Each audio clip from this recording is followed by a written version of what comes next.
Commander Lisa Harmon was drinking her morning coffee when the first explosion rocked Sanctuary Station. The cup flew from her hand and shattered against the wall. Red lights flooded the corridor. Alarms screamed through every speaker. She was running before she even finished processing what had happened. Sanctuary Station had been her home for 3 years. It was a beautiful place, built in orbit around a purple moon called Cathara 7. Over 2,000 people lived there. Scientists, engineers, diplomats, families, humans and aliens working together in peace. The station represented everything good about the Galactic Compact. It was proof that different species could trust each other. That trust was dying in fire and smoke. Lisa reached the command center in 4 minutes. Half the screens were dark. The other half showed nightmares. Ships filled the void outside the station. Dozens of them. Their hulls were black and covered in sharp angles. They looked like weapons given form. "Crethfor," whispered Lieutenant Danny Cole. He was young, barely 25, and his face had gone pale. "That's impossible. They're supposed to be contained. The treaty—" "The treaty is broken," Lisa said. Her voice was calm. Inside, her heart was pounding. "How many ships?" 47 confirmed, more coming through fold space. Lisa closed her eyes for 1 second. She allowed herself that single moment of despair. Then she opened them again. "Evacuation protocols, now. Get everyone to the lower decks." The next 3 hours were chaos. Lisa moved through the station like a ghost, directing people, making decisions, watching friends die. The Crethvor weren't just attacking, they were boarding. Their soldiers poured through breached airlocks, with weapons that turned people to ash. The station's defenses were minimal. Sanctuary was a research outpost, not a military base. They had security officers with sidearms. The Crethvor had an army. By the time Lisa sealed the blast doors to the lower decks, she had gathered 847 survivors. Less than half the station's population. The rest were dead or captured. Dr. Kevin Price was among the survivors. He was a xenobiologist, a quiet man who spent his days studying alien plants. His hands were shaking as he helped carry a wounded colleague through the corridors. He had never seen violence like this. He had never imagined it existed outside of history books. "What do they want?" he asked Lisa. "Why are they doing this?" Lisa didn't answer. She didn't know. The Crethvor were conquerors from the galaxy's outer rim. They had been quiet for centuries, bound by treaties and threats. Something had changed. Something had made them bold. The survivors gathered in the cargo bays of the lower decks. These sections were reinforced, designed to survive emergencies. They had their own air recyclers, their own water supplies. They could last for weeks down here. But weeks wouldn't matter if no one came to help. Zethari found Lisa near the communications terminal. The Valoran diplomat was tall and slender, with silver skin and eyes like polished gems. Her species was known throughout the galaxy for their wisdom and their commitment to peace. They believed that violence solved nothing. They believed that civilization had moved beyond such primitive behavior. Now Zethari's elegant hands were trembling. "The distress signal," she said. "Did it reach anyone?" Lisa nodded slowly. "We sent a burst transmission before the jammers went up. The nearest Galactic Compact patrol fleet received it." "How long until they arrive?" 18 days. Zethari's silver skin seemed to grow pale. 18 days. The Crethvor will have killed us all by then, or worse. We'll hold out. We have no weapons, no soldiers, no hope. Zethari's voice cracked. "In 400 years of recorded history, my people have never seen a successful rescue against these odds. The mathematics are simple. We are dead.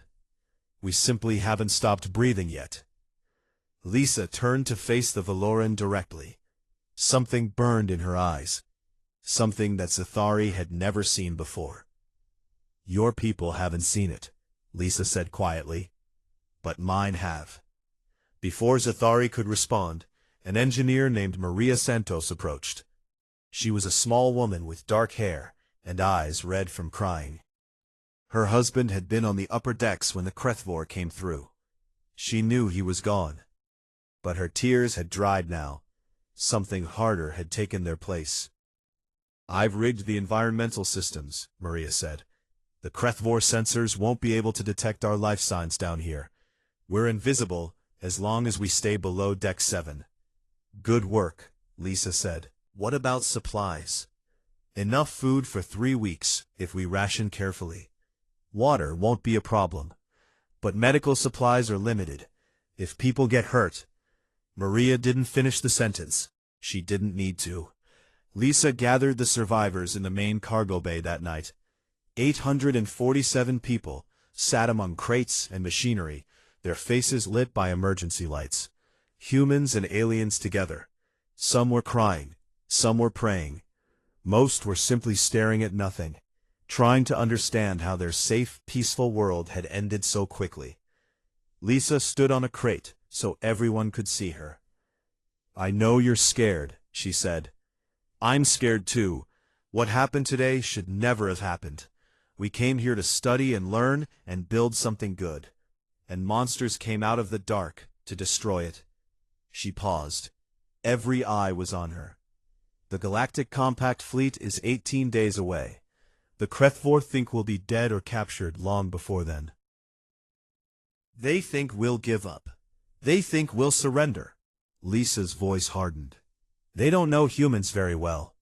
She looked at her people, at the frightened scientists and the wounded civilians and the young security officers who had never fired their weapons in anger. "My species has a long history. Not all of it is pretty. We've faced darkness before. We've been conquered, enslaved, beaten down. And every single time, we got back up. We fought, we survived, we won." Zathari listened from the edge of the crowd. These words disturbed her. Her people had abandoned violence 10,000 years ago. They considered it beneath civilized beings. But there was something in Lisa's voice that made her uncertain. Something that sounded less like savagery and more like steel. "We're going to survive this," Lisa said. "We're going to hold these lower decks until help arrives. And when the Krethvor finally break through those blast doors, they're going to find out that cornered humans are the most dangerous thing in the galaxy." A murmur ran through the crowd. Some of the humans were nodding. Some were sitting up straighter. 18 days, Lisa said. "That's all we need. 18 days of holding on, of refusing to die, of being exactly what our ancestors were, survivors." What Lisa didn't tell them was the truth she held close to her heart. The Galactic Compact Fleet wasn't the only one that had received their distress signal. A separate transmission, encoded in a format that predated the Compact itself, had reached Earth. And Earth had responded. Help was coming. But it wasn't going to take 18 days. The first 3 days were the hardest. The survivors learned to live in darkness and silence. The lower decks became their entire world. Cargo bays turned into sleeping quarters. Storage rooms became hospitals. Every whisper felt too loud. Every footstep echoed like thunder. Above them, the Krethvor hunted. Lieutenant Danny Cole led the scavenging teams. They needed supplies from the contested middle decks. Food, medicine, tools. Each mission was a nightmare of shadows and fear. The Krethvor patrols were random and ruthless. Getting caught meant death. On the 3rd day, Danny lost 2 people. He came back to the lower decks covered in someone else's blood. His hands wouldn't stop shaking. He found a corner away from everyone and sat there, staring at the wall. Commander Harmon found him an hour later. "They were right behind me," Danny whispered. "Right behind me, and I just kept running." She didn't say anything comforting. She didn't tell him it wasn't his fault. "You got the medical supplies back," she said simply. "Those supplies will save lives. That's what matters now. They trusted me. And you brought back what we needed. The people you lost would understand that. Danny looked at her with red eyes. How do you do it? How do you stay so calm? Lisa was quiet for a long moment. I'm not calm, she finally said. I'm terrified. I've been terrified since the first explosion. But fear doesn't help anyone. So I put it in a box, and I close the lid. And I keep moving forward. She stood up and offered Danny her hand. That's all any of us can do. Keep moving forward. The days blurred together. Maria Santos became the heart of their survival. She kept the environmental systems running. She solved problems that seemed impossible, working through exhaustion with nothing but determination and grief. She never talked about her husband. But sometimes, late at night, people heard her crying in the maintenance tunnels. In the morning, her eyes would be dry, and her voice would be steady. She kept moving forward. Dr. Kevin Price did what he could for the wounded. He wasn't a medical doctor, but he knew biology. He learned to set bones and clean wounds, and hold the hands of people who were dying. Each death carved something out of him, but he kept going. There was no other choice. The aliens struggled in ways the humans didn't expect. Counselor Threndock was a Salthian elder. His species was one of the founding members of the Galactic Compact. He had lived for 400 years. He had seen civilizations rise and fall. He had negotiated treaties that ended conflicts before they began. He had never seen war. The old diplomat spent most of his time in a corner of the cargo bay, his multiple eyes unfocused, his breathing shallow. The violence had broken something inside him. His entire understanding of the universe had collapsed. On the 8th day, he spoke to Lisa. I have studied your species, he said. His voice was weak. Humans. You joined the Compact only a century ago. We considered you primitive, aggressive, dangerous. Lisa listened without expression. We were right, Threndock continued, but we did not understand what that meant. We thought your history of war was a sign of weakness, a failure of evolution. Now I see it differently. How do you see it now? The old alien was silent for a moment. Your ancestors faced darkness like this, again and again, and they survived. They learned. They became prepared. His eyes focused on Lisa. The Galactic Compact has been at peace for 3 centuries. We forgot what darkness looked like. You never did. Lisa nodded slowly. We hoped we'd never need to remember, though we never let ourselves forget. Zethari listened to these conversations with growing confusion. She had been taught that violence was the mark of inferior species, that civilized beings resolved conflicts with words and wisdom, that warriors were relics of a primitive past. But the humans weren't primitive. They were educated, compassionate, creative. They cared for the alien survivors with the same dedication they showed their own. Dr. Price worked through the night to save a Valoran child. Lieutenant Cole risked his life to bring back medicine for species that weren't his own. These were not savages. These were people who understood something her species had forgotten. On the 12th day, everything almost fell apart. They nearly breached the lower decks before Danny's team drove them back. 3 more people died. The survivors could hear the aliens scratching at the sealed doors, testing for weaknesses. Counselor Threndock finally spoke to the group. We should surrender, he said. His voice carried the weight of 4 centuries.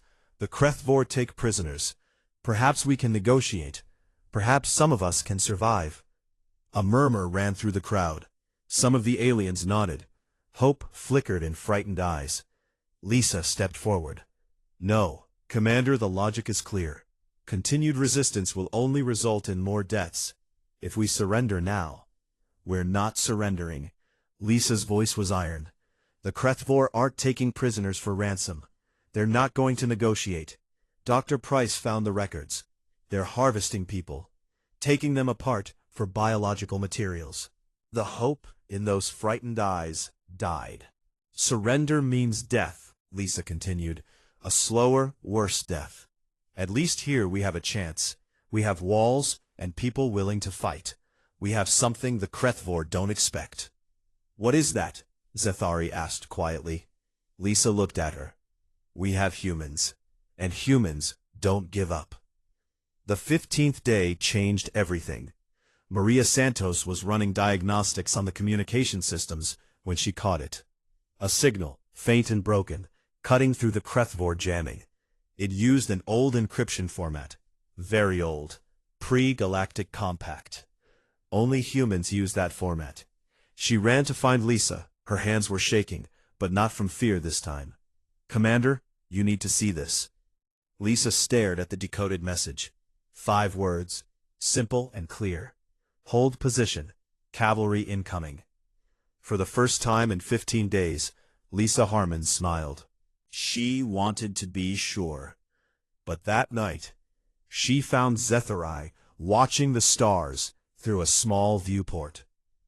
You asked me once how humans stay so calm in the face of certain death, Lisa said. Zethari turned. You said you put your fear in a box. That's part of it, but there's something else. Lisa stood beside the Veleron, looking at the distant lights of the Krethvor fleet. We don't believe in certain death. Not really. No matter how bad things get, somewhere in our hearts, we believe that help is coming. That someone, somewhere, is fighting to reach us. That seems like foolish optimism. Lisa's smile widened. Maybe. Or maybe it's because we know our people, and we know they'd never leave us behind. 3 days later, space tore open, and Earth's warriors descended from the sky. The Krethvor commander stood on the bridge of his flagship and watched Sanctuary Station burn slowly in the void. 47 warships surrounded his prize. His soldiers controlled most of the station. The remaining survivors were trapped like animals in the lower decks. It was only a matter of time. He had studied the Galactic Compact before this campaign. Soft species, peaceful species. They had forgotten how to fight centuries ago. Their patrol fleets were jokes, designed for show rather than combat. The nearest one was still days away. By the time it arrived, there would be nothing left to save. The commander allowed himself a moment of satisfaction. The Krethvor would sweep through this sector like fire through dry grass. Planet after planet would fall. Species after species would submit or die. The old order was ending. A new empire was beginning. Then space itself tore apart. Alarms screamed across every ship in the Krethvor fleet.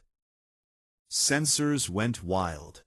The void at the edge of the system split open in a wound of light and energy. Something was coming through. Something big. Ships emerged from fold space, one after another. They were different from anything the Krethvor had seen. Dark hulls covered in heavy armor. Weapons batteries that bristled like thorns. Engines that burned with barely contained power. 32 ships in total. Smaller than the Krethvor fleet, but something about them was wrong. They didn't move like merchant vessels or patrol craft. They moved like predators. Admiral Grace Kennedy stood on the bridge of her flagship and watched the Krethvor fleet on her screens. Her face showed nothing. Her voice was ice. All ships, battle stations, target the lead vessels first. We're going through them, not around them. The United Earth Navy's 7th Rapid Response Fleet had crossed half the galaxy in 18 days. They had pushed their fold drives beyond safe limits. They had burned through fuel reserves that would take months to replace. None of that mattered. A distress signal had reached Earth. Humans were in danger. That was enough. Captain Henry Vance commanded the assault carrier Relentless. He was a soldier's soldier, the kind of officer who led from the front and never asked his people to do anything he wouldn't do himself. He had seen combat in a dozen systems. He had never lost a ship. He didn't intend to start now. "Launch all fighter squadrons," he ordered, "and get the drop marines ready. We're not just breaking this fleet, we're taking that station back." The HFY commander tried to open communications. Admiral Kennedy responded. "This is Admiral Grace Kennedy of the United Earth Navy. You have attacked a station under human protection. You have killed human citizens. You have one chance to withdraw your forces and surrender." The HFY commander laughed. "One chance? Look at your numbers, human. I have 47 warships. You have 32. The mathematics favor us." Kennedy's expression didn't change.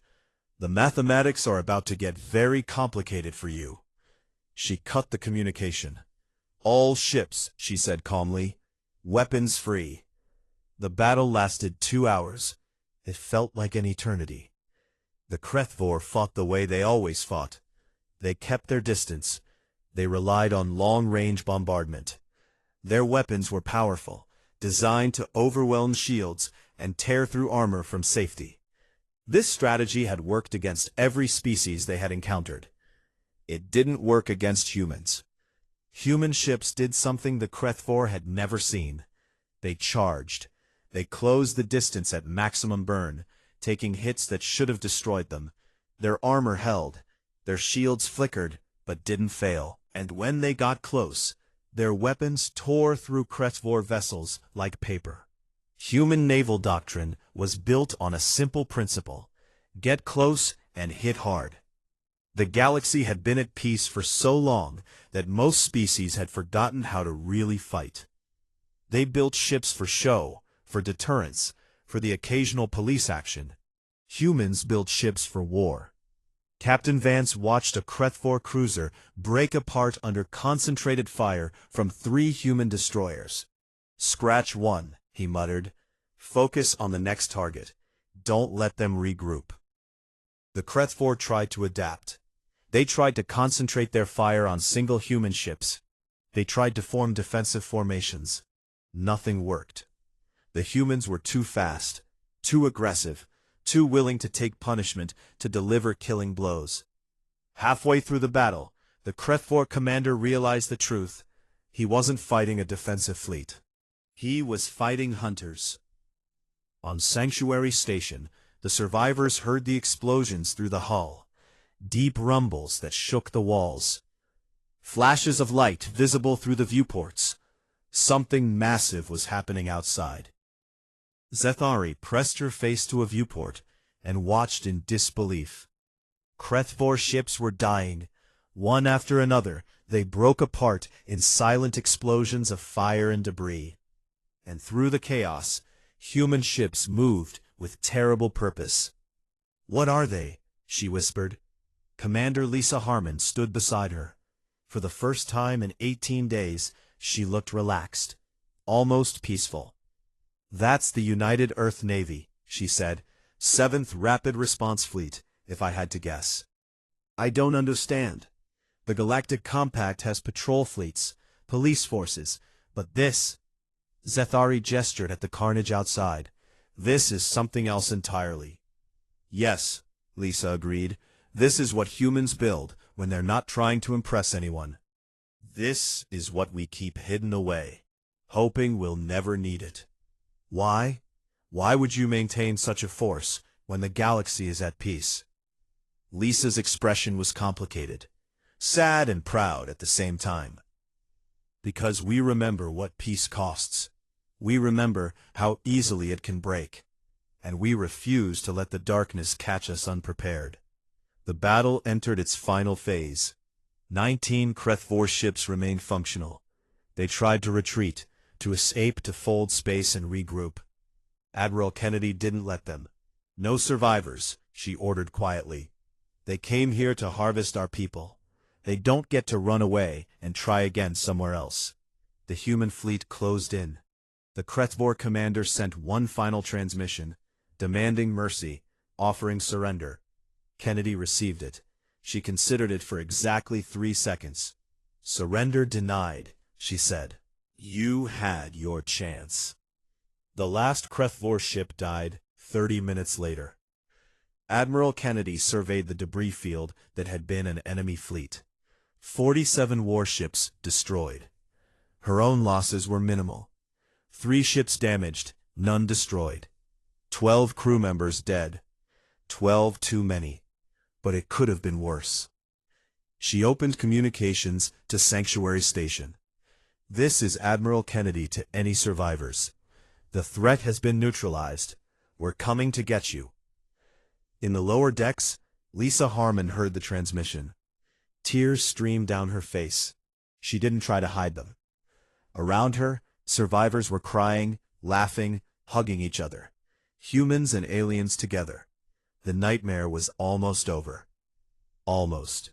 "The station is still occupied," Maria Santos said quietly. "The Krethvor soldiers, they're still up there." Lisa wiped her eyes. Her expression hardened. "Not for long," she said. "The fleet didn't just bring ships. They brought Marines." She looked at the ceiling, at the decks above them where the enemy still waited. "And believe me, the Krethvor have no idea what's about to hit them." The assault carrier Relentless positioned itself above Sanctuary Station like a patient hunter. In its belly, 84 Marines prepared for the drop. Master Sergeant Paula Griffin checked her weapon for the 3rd time. It was a nervous habit, something she did before every combat mission. 18 drops in her career. 18 walks into hell. She had come out of all of them. She intended to keep that record clean. "Listen up," she said to her team. "The station is crawling with Krethvor soldiers. They've got hostages, they've got defensive positions. They think they're safe." She smiled. It wasn't a nice smile. "They're wrong. We're going to breach through the upper hull, clear deck by deck, and rescue every single survivor. Rules of engagement are simple.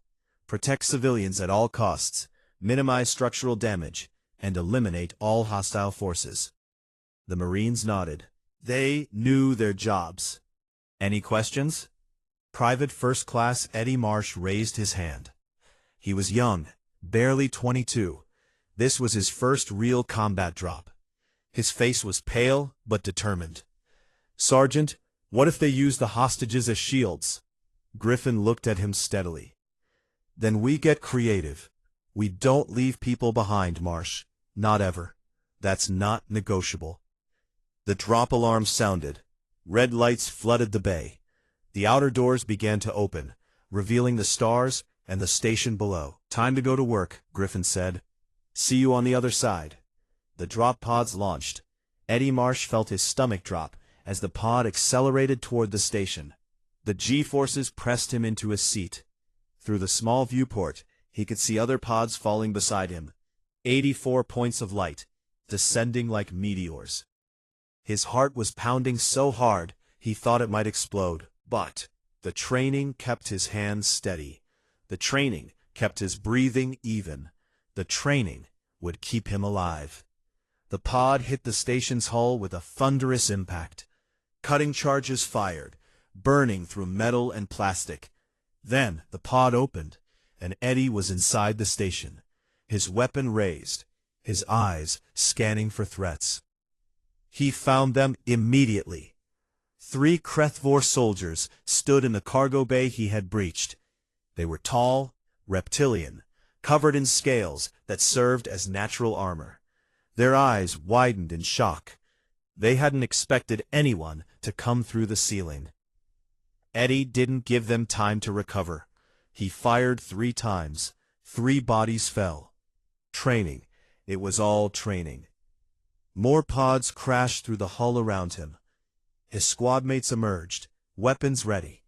Within 30 seconds, the cargo bay was secured. "First floor clear," Eddie reported. His voice was steadier than he expected. Moving to secondary objectives. The Marines spread through the station like water finding cracks. They moved in coordinated teams, covering each other, checking corners, clearing rooms. The Krethvor tried to fight back, but they were facing something they had never encountered: human soldiers. The Krethvor were warriors by nature. They had conquered a dozen species through strength and violence. They believed themselves superior to any enemy. But the humans were different. The humans didn't fight like desperate prey.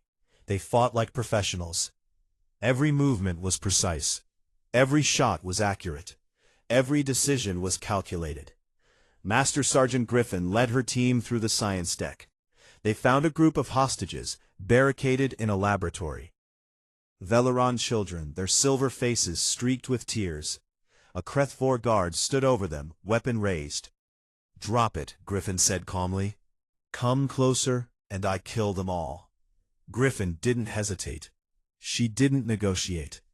She had seen this situation before. She knew how it ended if she gave the enemy time to think. She took the shot. The guard fell. The children screamed. Griffin's team moved in, gathering the hostages, checking for injuries. One of her Marines took a small Valoran girl in his arms and carried her to safety. His armor was covered in blood that wasn't his, but his voice was gentle. "It's okay," he said. "You're safe now. We've got you."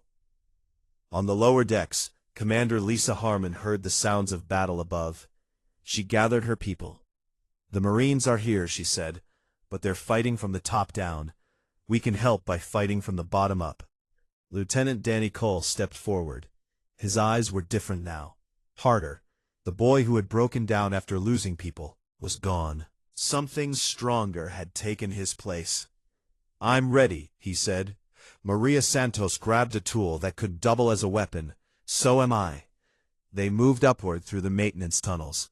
A small group of survivors, armed with improvised weapons and desperate courage. They weren't soldiers, but they were humans. And humans didn't wait to be saved when they could help save themselves. Zethari followed them. She didn't know why. She was a diplomat, not a fighter. But something had changed inside her during those 18 days. She wanted to see this through. She wanted to understand. They emerged onto Deck 7 just as a squad of Marines finished clearing a corridor.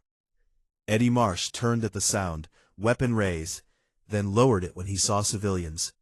"Survivors?" he asked. Lisa nodded. "Commander Lisa Harmon, Station Security Chief. What's the situation?" "We're clearing deck by deck. But there's a problem."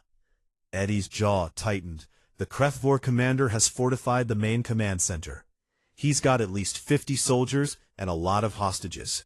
He's demanding safe passage out." Lisa exchanged a look with Danny. "And our response?" "Sergeant Griffin is handling it. She's not big on negotiation." On the command deck, Master Sergeant Paula Griffin faced the sealed doors of the command center. Inside, the Krethvor commander held his hostages at gunpoint. He had made his demands clear. Safe passage to a ship, or everyone dies. Griffin studied the situation. She consulted with her team. She considered options. Then she made her decision. "Breaching charges on the side access," she ordered quietly. "Smoke grenades through the ventilation. Team 2, you have the hostages. Team 1, you have the soldiers. We go in hard and fast." "What about the commander?" "I'll handle him personally." The breach was violent and perfect. Explosions tore through the side wall. Smoke flooded the room. Marines poured in from 3 directions at once. The Krethvor soldiers barely had time to react. They had positioned themselves to face the main entrance. They hadn't expected enemies to come through walls and ceilings. In the chaos, Griffin moved straight for the commander. He saw her coming. He raised his weapon toward the nearest hostage. He was too slow. Griffin's shot took him through the eye. He fell without a sound. The remaining Krethvor died in the next 30 seconds. The hostages were gathered, checked, and moved to safety. The station was secure. Griffin stood over the body of the Krethvor commander and felt nothing. Not satisfaction, not regret. This was her job. She protected people. Sometimes that meant killing other people. It wasn't pretty. It wasn't heroic. It was just necessary. She touched her communicator. "Relentless, this is Griffin. Sanctuary Station is secure. All hostiles eliminated. Beginning final sweep. On the other end, Captain Vance allowed himself a small smile. "Well done, Sergeant. Drinks are on me when you get back." "I'll hold you to that, sir." Zethari watched the Marines work. She watched them tend to wounded aliens. She watched them carry children to safety. She watched them count their own dead and grieve in silence before returning to duty. These were the warriors she had been taught to fear, the violent humans, the primitive fighters.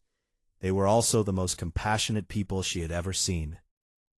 Lisa Harmon found her standing alone in a corridor, staring at nothing. "You okay?" Lisa asked. Zethari was quiet for a long moment. "My people believe that violence corrupts the soul, that those who fight can never truly be good."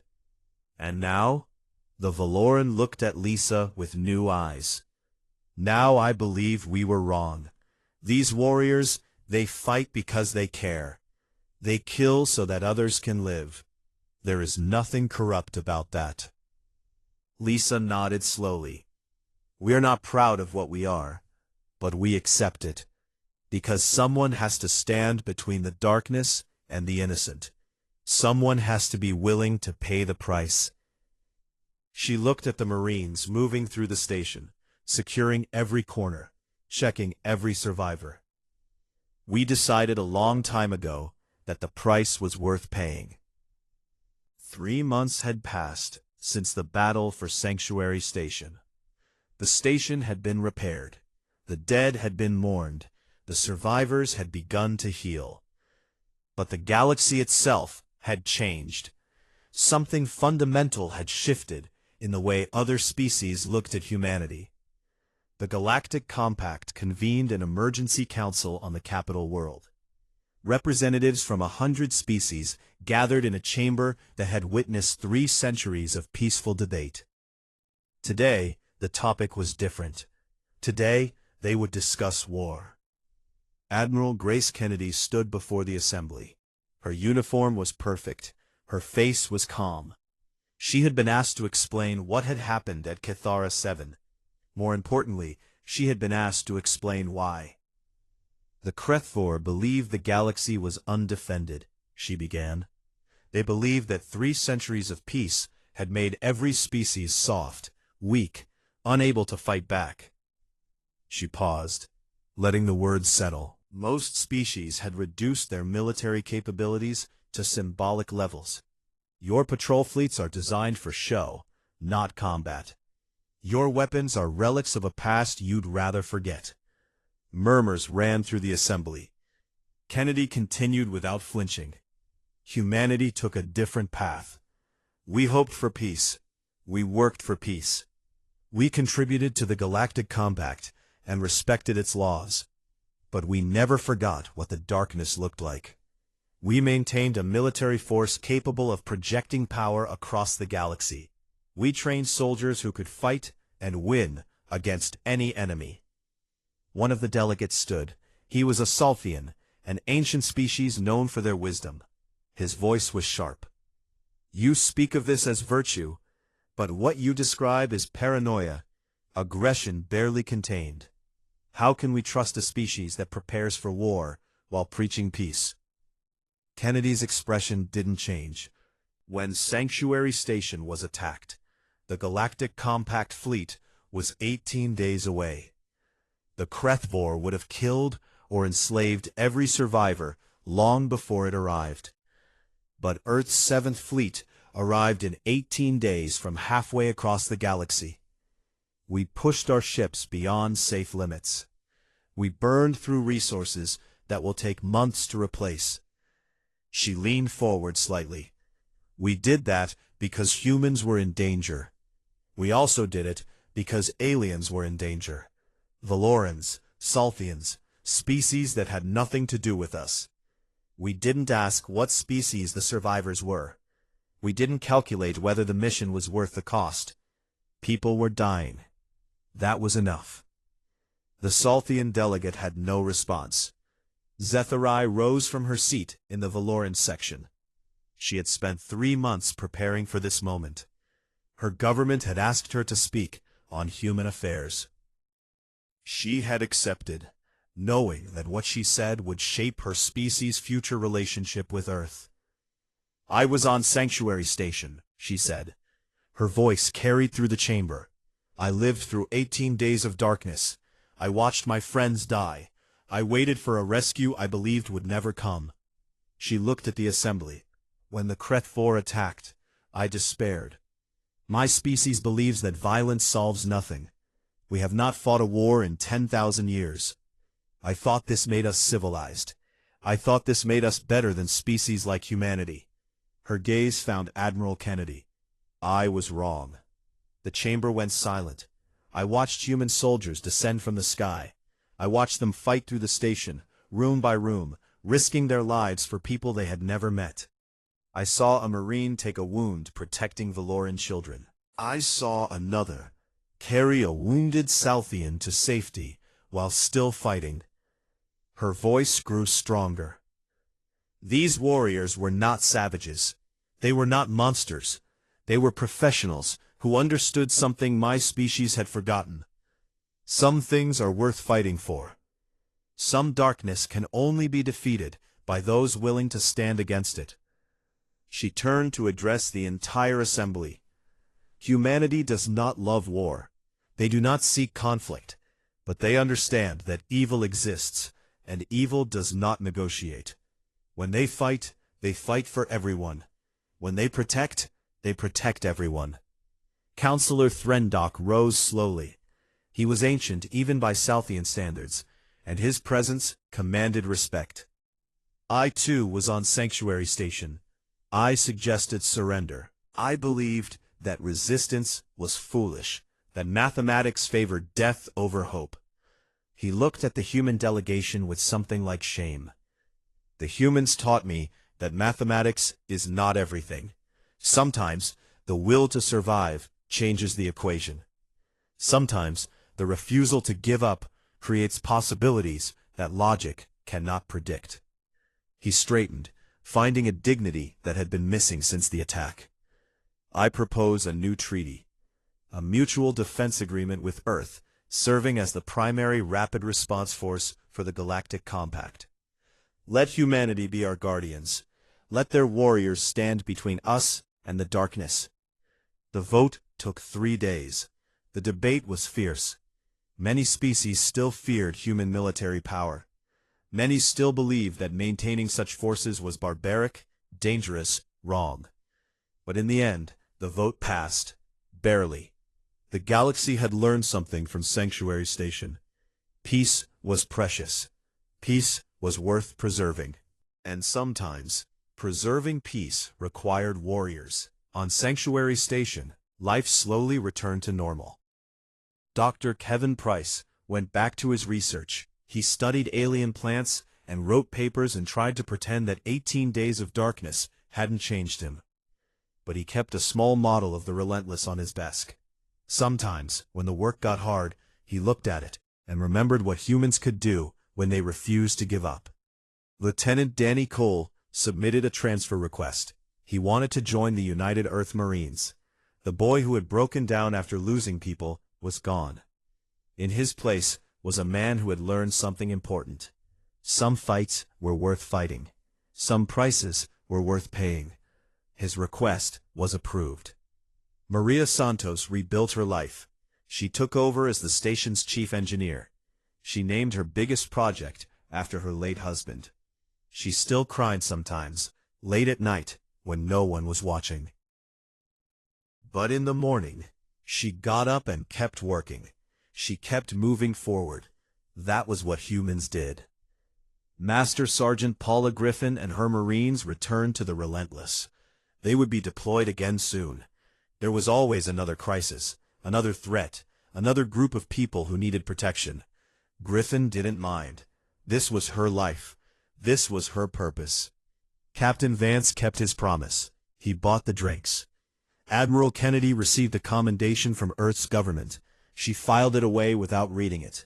Awards didn't matter. Results mattered. The survivors were safe. The enemy was destroyed. The mission was complete. That was enough. Zethari returned to Valoran space, but she was different now. She had seen something on Sanctuary Station that changed her understanding of the universe. Humans were not what her people believed. They were not primitive or barbaric. They were guardians, warriors who fought so others didn't have to. She wrote a book about her experiences. It became required reading in Valoran schools. And Captain Lisa Harmon? She stood on the observation deck of Sanctuary Station, watching the stars. The repairs were complete. The survivors had healed. Life had returned to normal. But she knew the truth. Normal was fragile. Normal could break in an instant. That was why humans like her existed. That was why Earth's warriors watched the darkness, so that normal could continue for everyone else. A small figure approached her, a young Valoran child, one of those rescued during the battle. Her silver face was still marked by the trauma of those days, but her eyes were curious, hopeful. "Excuse me," the child said softly. "You're the human commander, aren't you? The one who kept everyone safe during the bad days?" Lisa smiled and knelt down to meet the child's eyes. "I'm Lisa. What's your name?" "I wanted to ask you something." "Anything?" The child's eyes were serious. "If the bad things come again, will the humans come too? Will your warriors come to help us?" Lisa looked at the small face, so young and already scarred by violence. She thought about the 18 days of darkness. She thought about the Marines who descended from the sky. She thought about all the people who had risked everything to save strangers they had never met. "Always," she said firmly. "Whenever the darkness comes, wherever people need help, Earth's warriors will be there. That's what we do. That's who we are." The child smiled, the first real smile Lisa had seen on her face. "Thank you," Sari whispered. "Thank you for coming." Lisa watched the child walk away. She turned back to the stars, to the infinite darkness that stretched in every direction. Somewhere out there, new threats were growing. New enemies were preparing. The galaxy was vast and full of dangers. But humanity would be ready. They always were.